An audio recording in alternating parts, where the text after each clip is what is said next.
Thermopylae is remembered as one of the greatest battles in history. For more than 2,000 years, Leonidas and his companions have come to symbolize courage, sacrifice, and resistance against overwhelming odds. Yet that reputation is difficult to explain. This admiration presents a historical paradox. The defenders did not win. The Persian army captured the pass. The invasion continued. Athens was later evacuated and burned. Judged solely by its immediate military outcome, Thermopylae ended in defeat. Why, then, has a failed battle become one of history's most enduring symbols? History usually remembers victories. Victorious armies reshape borders, establish new political orders, and influence the course of future events. Defeats, by contrast, often fade into the background because they fail to alter history in the same way. Countless armies have fought with remarkable courage, yet remain little remembered because they did not achieve their objectives. Thermopylae, however, appears to defy this pattern. The battle became more famous than many victories whose strategic consequences were far greater. Its significance cannot be explained by military success because military success was precisely what it lacked. Understanding Thermopylae therefore requires asking a different question. How can a defeat become more enduring than many victories? To understand that paradox, we must first understand the world in which the battle occurred. During the early 5th century BC, the eastern Mediterranean was dominated by the Persian Empire. Stretching from the Indus Valley to the shores of the Aegean Sea, it was the largest political entity the world had yet seen. Its rulers commanded armies and governed dozens of peoples, languages, and cultures across 3 continents. To many observers, Persian expansion appeared almost unstoppable. Opposing such a power was not simply a military challenge. It meant confronting an empire whose resources, manpower, and political reach dwarfed those of any Greek city-state. Greece, however, was not a unified kingdom capable of responding with a single decision. It consisted of hundreds of independent city-states, each with its own government, laws, traditions, and political interests. Rivalries between them were often intense, and no central authority could compel them to act together. Faced with the approach of the Persian army, the Greek world confronted not only an external threat, but also an internal challenge. Before the Persians could be resisted, the Greeks first had to decide whether they could resist together. Could fiercely independent cities overcome their differences long enough to face a common enemy? Or would division accomplish what Persian armies alone could not? As King Xerxes prepared one of the largest military expeditions of the ancient world, that question became impossible to avoid. Greek leaders debated whether resistance was realistic, whether submission offered a safer alternative, and whether survival depended upon cooperation or individual calculation. Eventually, a coalition chose to make its first major stand at the narrow mountain pass of Thermopylae, where geography might reduce the overwhelming numerical advantage of the invading army. There, King Leonidas of Sparta led a force far smaller than the one advancing toward it. But the enduring importance of Thermopylae does not begin with the fighting itself. It begins before the battle was ever fought. Why did a battle that failed to stop an invasion become one of civilization's most enduring symbols of resistance? The Persian invasion of Greece did not emerge suddenly. It was the result of decades of expanding imperial influence and deteriorating relations between the Persian Empire and the Greek world. During the 6th century BC, Persian rulers had gradually extended their authority westward, bringing the Greek cities of Asia Minor under imperial control. Although these communities retained much of their local administration, they now formed part of a much larger imperial system, whose stability depended upon loyalty to the great king. For Persia, territorial expansion formed a normal part of imperial policy. But along the Aegean coast, Greek traditions of local autonomy created tensions that would eventually extend far beyond the cities where they first appeared. Around 499 BC, several of these Greek cities revolted against Persian rule in what became known as the Ionian Revolt. The uprising received limited support from mainland Greece, most notably from Athens, which sent ships to assist the rebels. Although the revolt was ultimately suppressed, it transformed what had been a regional disturbance into a matter of imperial concern. From the Persian perspective, Athens had interfered in territories already subject to imperial authority. The conflict was no longer confined to the coast of Asia Minor. It had become a challenge to Persian prestige and to the principle that rebellion against imperial rule could not be permitted to succeed without consequence. The first major attempt to resolve that challenge came in 490 BC, when a Persian expedition crossed the Aegean and landed near Marathon. There, an Athenian army achieved a victory that quickly assumed legendary status in Greek memory. Militarily, Marathon demonstrated that Persian forces were not invincible. Politically, however, it solved very little. The Persian Empire remained overwhelmingly stronger than any Greek city-state, and the defeat represented only a temporary interruption rather than the end of imperial ambitions. For both sides, the underlying conflict remained unresolved. The question was no longer whether Persia would respond, but when. That opportunity came after Xerxes succeeded his father, Darius I, as great king. Preparations for a new campaign were conducted on a scale far exceeding the earlier expedition. Bridges were constructed across the Hellespont, supply routes were organized, and armies were assembled from across the empire. Whether ancient estimates exaggerated their size or not, contemporaries understood the invasion as an extraordinary demonstration of imperial power. The objective extended beyond defeating a single city. Persia intended to restore its authority, discourage future resistance, and demonstrate that opposition to the empire ultimately carried consequences that no smaller power could escape. For the Greeks, the approaching invasion exposed a different problem. They possessed no common government, no permanent alliance, and no unified military command. Every city had to weigh its own interests against an uncertain future. Some chose cooperation with Persia, others hesitated, uncertain whether resistance could possibly succeed. Even among those willing to fight, agreement on strategy proved difficult.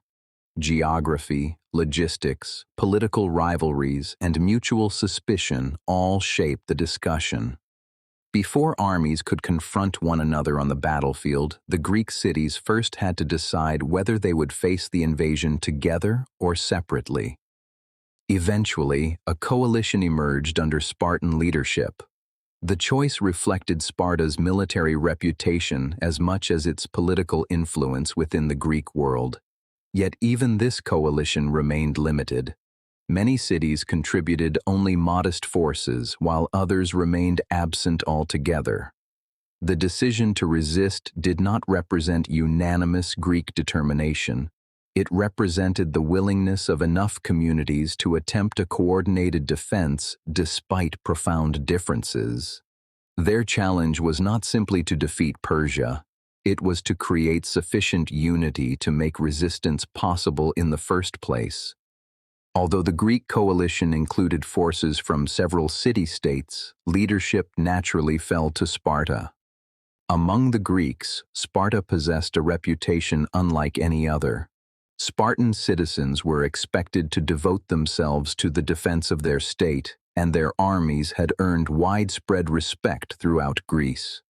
Yet Sparta's authority did not rest solely upon military strength.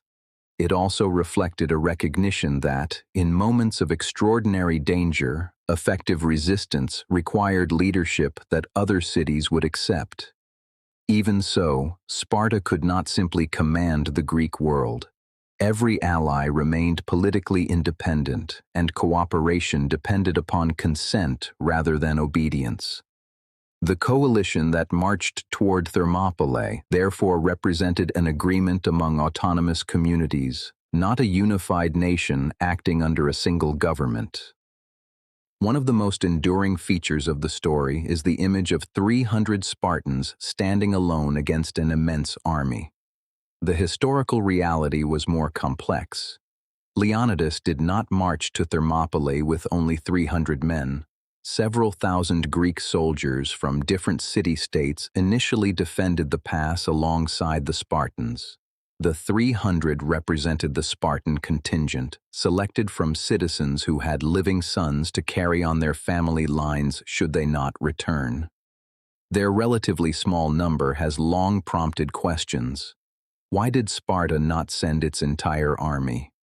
Ancient sources point to a combination of religious and practical considerations.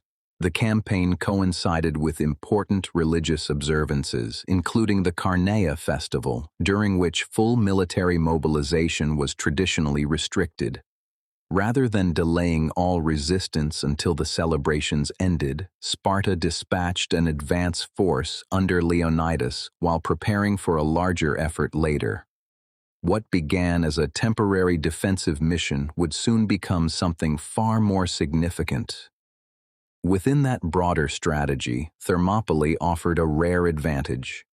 The narrow pass between the mountains and the sea restricted the movement of large armies, reducing the numerical superiority upon which Persian military strength often depended. At the same time, the nearby Strait of Artemisium allowed the Greek fleet to operate alongside the land defense, creating a coordinated attempt to block both routes into central Greece. Thermopylae was therefore not chosen because it guaranteed victory. It was chosen because it offered perhaps the best opportunity to delay an enemy whose resources could not be matched in open battle. Against an enemy they could not match in numbers, geography became the Greeks' greatest advantage. Yet one final question remained.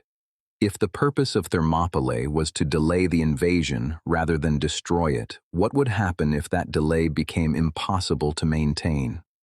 As the Persian army approached the pass, King Leonidas and the allied defenders prepared for a confrontation whose outcome depended not only upon courage, but upon strategy, terrain, and time itself. The battle that followed would test whether a smaller force could achieve something more important than victory. It would determine whether a defeat could still serve a larger purpose. When the Persian army finally reached Thermopylae in the summer of 480 BC, the strategic logic behind the Greek position immediately became apparent. The narrow pass prevented Xerxes from deploying the full numerical superiority upon which his army normally relied. Instead of confronting thousands of defenders across an open plain, Persian forces were forced into repeated frontal assaults through a confined space where only a limited number of soldiers could engage at any one time. Geography temporarily reduced the imbalance that had shaped the entire campaign. The Greeks could not equal Persia's resources, but they could compel the invaders to fight under conditions that diminished those advantages. Thermopylae was proving precisely why it had been chosen.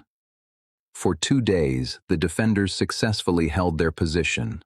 Ancient sources describe repeated Persian attacks, including assaults by units regarded among the empire's finest warriors. Whether every detail recorded by later historians can be confirmed, the broader outcome is clear. The Persian advance stalled. The coalition maintained control of the pass, while the Greek fleet simultaneously contested Persian naval movements near Artemisium. The strategy conceived before the invasion appeared to be functioning. A smaller force had delayed one of the most powerful armies in the ancient world, yet the success remained fragile.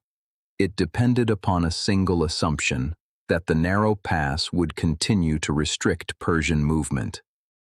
That assumption collapsed when a local resident named Ephialtes revealed a mountain path that allowed Persian forces to bypass the Greek position. The discovery transformed the battle almost immediately. Thermopylae no longer offered protection against overwhelming numbers because the defenders now faced the possibility of attack from two directions. The strategic advantage that geography had provided disappeared. The question confronting Leonidas was no longer whether the pass could continue to be defended indefinitely. That possibility had effectively ended. Instead, he faced a different decision. Should the defenders withdraw and preserve their remaining forces, or remain at the pass despite the certainty of encirclement? Ancient accounts differ in some details, but they broadly agree that Leonidas dismissed much of the allied army while remaining with his Spartan contingent, accompanied by several hundred Thespians who chose to stay voluntarily and a smaller Theban force whose circumstances remain debated by historians. Whatever the precise motivations behind these decisions, the military situation had fundamentally changed. Remaining at Thermopylae could no longer prevent the Persian advance. At best, it could delay it a little longer. The final stand therefore represented a different kind of action from the defense of the previous 2 days. The objective was no longer victory. It was to gain as much time as possible before the inevitable end. The remaining defenders fought until they were overwhelmed. Leonidas was killed during the engagement, and fierce fighting reportedly followed over possession of his body before Persian missile fire finally ended the resistance. By the end of the battle, the pass belonged to Xerxes, and the road into central Greece lay open. Judged purely in military terms, the Persian Empire had achieved its objective. The invasion continued southward, and Athens was eventually evacuated before being captured and burned. By every conventional measure, Thermopylae had ended exactly as the opening of this episode suggested, as a defeat. Yet if the battle failed to stop the invasion, did it accomplish anything at all? The answer depends upon the purpose assigned to it. Thermopylae had never been expected to destroy the Persian army. The Greek coalition lacked the strength to achieve such a result. Its immediate objective had been to delay the advance while coordinating resistance on land and at sea. In that respect, the stand at Thermopylae contributed to a broader defensive strategy rather than functioning as an isolated battle. The simultaneous naval operations at Artemisium, the continued organization of Greek resistance, and the later concentration of forces around Salamis all formed part of the same campaign. Although Persia won the battle, the war itself remained undecided. The time gained at Thermopylae was not by itself enough to decide the outcome of the war. No single battle could accomplish that. But it formed part of a broader defensive effort that allowed the Greek coalition to continue organizing its resistance rather than collapsing immediately before the Persian advance. While Xerxes pressed southward, the Greek fleet remained engaged near Artemisium before eventually withdrawing in good order. Athens was evacuated before the Persians entered the city, preserving much of its population despite the destruction that followed. The campaign therefore continued under conditions that still allowed the Greeks to contest control of the war. Thermopylae had failed to stop the invasion, but it had not ended the Greek capacity to resist. The coalition that had been so difficult to assemble still existed, and the struggle against Persia would continue beyond the narrow pass. Thermopylae therefore answered only part of the question that had brought the Greeks there. The pass could not be held forever. Geography alone could not overcome the vast disparity in imperial resources. But the battle demonstrated that even overwhelming military superiority possessed limits when confronted by disciplined resistance, careful strategy, and favorable terrain. More importantly, it revealed that historical significance and military success are not always the same thing. The Persians had captured the pass, yet what happened there would soon acquire a meaning far beyond the immediate campaign. In the years that followed, the Persian invasion did not end as it had appeared at Thermopylae. Later in 480 BC, the Greek fleet defeated the Persians at Salamis. The following year, the Persian army suffered another major defeat at Plataea, bringing Xerxes' campaign to an end. In military terms, these victories proved far more decisive than the stand at Thermopylae itself. They preserved Greek independence and prevented Persian control of mainland Greece. Yet while Salamis and Plataea secured the outcome of the war, Thermopylae gradually assumed a different place within historical memory.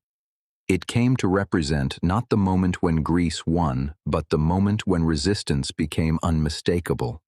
The battle's importance, therefore, cannot be explained simply by its immediate military consequences. History rarely remembers events solely because they succeed. Many victories achieve their objectives and are later forgotten as circumstances change. Thermopylae followed the opposite path.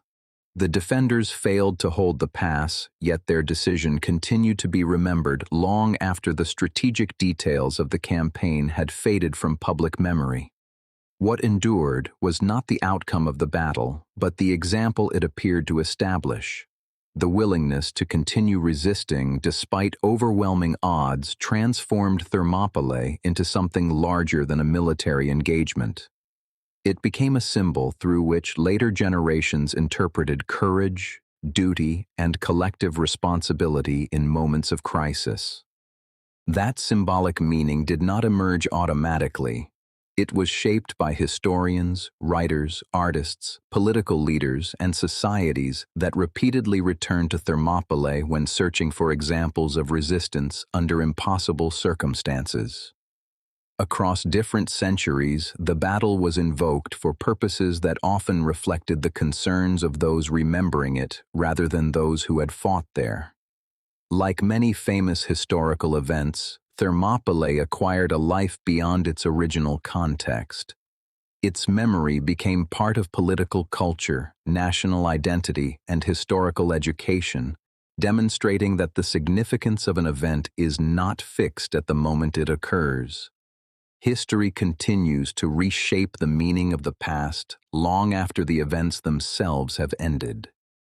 Thermopylae therefore leaves us with a broader historical insight.